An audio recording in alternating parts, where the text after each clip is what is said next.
दिवसांपासून काम करून म्हणजे आम्ही ना काम करून करून दमलो आणि माझ्या मैत्रिणीसोबत आता फिरायला आलेलो.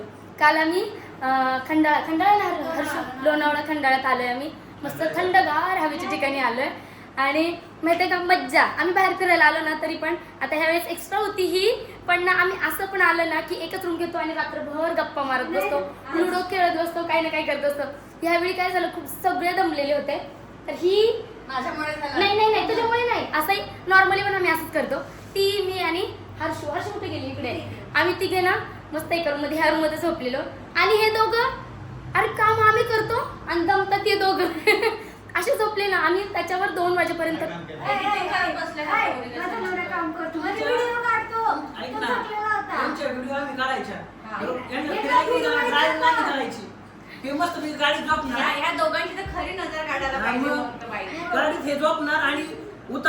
तुम्ही कशाने दमताय? अरे ओ गाडी कोण चालवायला सांगतो तुम्हाला? मी सांगते इकडे घे तिकडे घे, हा ब्रेक मार तो ब्रेक मार. अरे सॉरी इथं ब्रेक मार, सॉरी इथं ब्रेक मार तिथं ब्रेक मार, हे सगळं मी सांगते. सांगून दमते मी, थकते मी, म्हणून मी झोपते. तरी सुद्धा झोपले नाही मी. आणि झोपल्यानंतर ब्रेक मार हे मार कोण सांगतं मग? अरे बाळा नाही ऐक ना, हिला मी रात्री सांगितलं मी प्रवासात झोपते, आता हिने मला पकडलं. जाऊ दे मोर, मी कुठं दमते मी सांगते. मी सांगते ना कधी कधी तुम्हाला. ते बघ ना डोळे बंद कर. तुम्ही दमता फक्त मोठ्या साहेबांची आठवण काढू. मोठ्या साहेबांची आठवण काढू.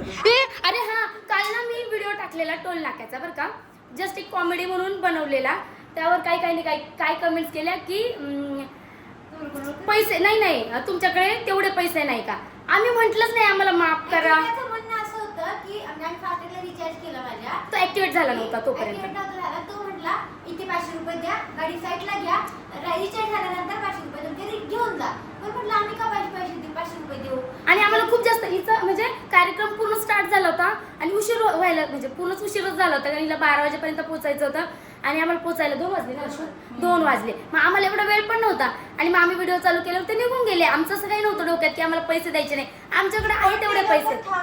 रिचार्ज करेपर्यंत असं नाही करत. अरे नाही रिचार्ज केला होता मी. आपण नाही ऍक्टिव्हेट झालं ना तेवढा दम काढतात. काही लोक रिचार्ज होऊ देतात, म्हणजे चुकीचा आहे, तो चुकीचा वागला. आणि आम्ही काय बुडवणार थोडीच होतो. स्कॅन करून घ्या, पैसे रिटर्न हा 5 मिनिटात त्यांना येऊन जातात. म्हणजे आम्ही असं म्हणतो तुम्ही स्कॅन करून घ्या आणि पेमेंट होऊन जाईल, पण त्यांनी नाही ऐकलं म्हणून मी व्हिडिओ शूट केलेला.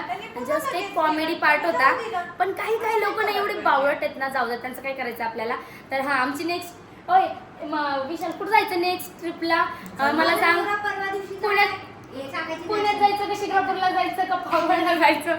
आमच्या आउट ऑफ कंट्रीच्या ट्रिप असतात बरं का, हे कोणालाच माहित नसेल. आम्हाला फिरायला एवढं आवडतं ना.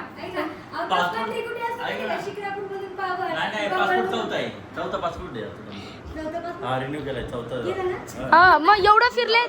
ओके एवढं फिरलेत ना आमचे सगळे पासपोर्ट फुल झालेत आणि माझ्या आऊ तर माझे पासपोर्ट काढू थकलेत माहितीये का. पासपोर्टवाल्यांनी सांगितलं निघणार नाही, पण खरं सांगते आज आम्ही आलेलो ना काय लोणावळा खंडाळा फिरायला आलेलो. एवढं भारी वातावरण. पण ना कसं असतं ना फिरायला येणं एक वेगळंच असतं आणि काहीतरी कामानिमित्त येणं हे थोडंसं वेगळं असतं. तरी पण आम्ही खूप एन्जॉय केला. आणि सकाळी ना हे 2 बदकं पाण्यात गेले होते. हां हे एक काळं आणि एक हे 2 बदकं गेलेले. पांढऱ्या बदकांनी काळे कपडे घातले, काळ्या बदकांनी पांढरे कपडे घातले. अच्छा हा काळू राम आहे, त्याने व्हाईट ड्रेस घातलाय. हा गोरू राम त्याने ब्लॅक ड्रेस घातलाय. इकडे बघ जरा, बघू देतो तोंड. अगं बाई खरंच की चमकतोय नवरा. एवढं का सिरियस बघताय सगळं बरं का. ही माझी पर्स आहे ना, ओपन करतात कांगो कुठे फाउंडेशन कुठे करतात ना मेकअप. मग किती मेकअप केला, माझ्यापेक्षा जास्त मेकअप केला त्याने.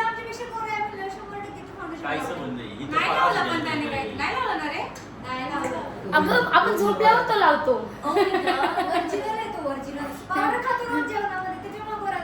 नाही माझा नवरा गोरा आहे यार, खरंच गोरा आहे. पण जाऊ द्या, आम्ही असं मज्जा केली. आणि आमचा चेकआउटचा टाइम आहे. मला तर वाटतं त्यांना हुसकून देते ना, हे यांना हुसकून देतील. मी तर आपली म्हणून मी यांना न्यायला आले होते. नाही पण खरंच मी यांनाच न्यायला आलेले. आणि आता आम्ही चाललोय. आम्हाला ऍक्च्युली प्लॅनिंग काय होतं माहिती आहे का, कारला देवीला जायचं.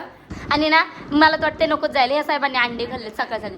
आणि बोलताय तर संडे हो या मंडे रोज खाऊ अंडे आणि असं अंडा बोल. खाल्ल्यावर म्हणतो मला आधी सांगायचं होतं ना म्हणे मी खाल्लंच नसतं आणि एक अंडा हातात दुसरं पोटात. आणि मला बोलतात तू मला मुद्दाम सांगितलं नाही.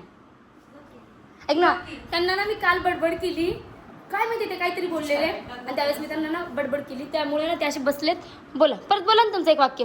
काल तुम्हाला आठवत नाही. अच्छा असं आहे का? मला वाटलं नो कमेंट्स वालं की काय तसंच करतायत की काय. चंपू चलो चलो अभी आम्ही निकलना है, हमें बहुत दूर जाना है. अजून 5 जण आणि अजून ना 4 जण तिकडे 4 आहेत ना, असे 4 जण, आम्ही सगळेजण 9 जण आहोत आणि आता आम्ही निघालोय पुण्याला. Sir bye bye. गेलोच कारला देवीला तर जाऊ. आणि हा मला ना सकाळी दाखवायचं, एवढं भारी वातावरण झालं होतं ना. मी सगळ्यात पहिली उठलेली आहे. या 2 मांजरी ना अशा झोपून राहिल्या. हां, ह्या दोघी जणी अशा मस्त झोपून राहिलेल्या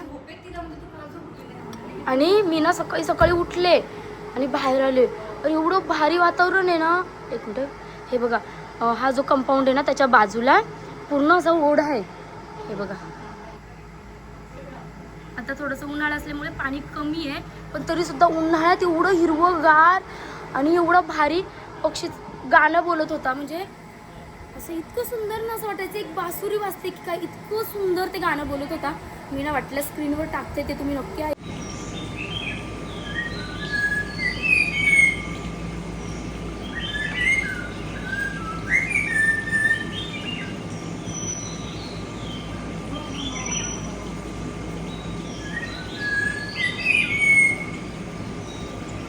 इतकं सुंदर बोलत होता.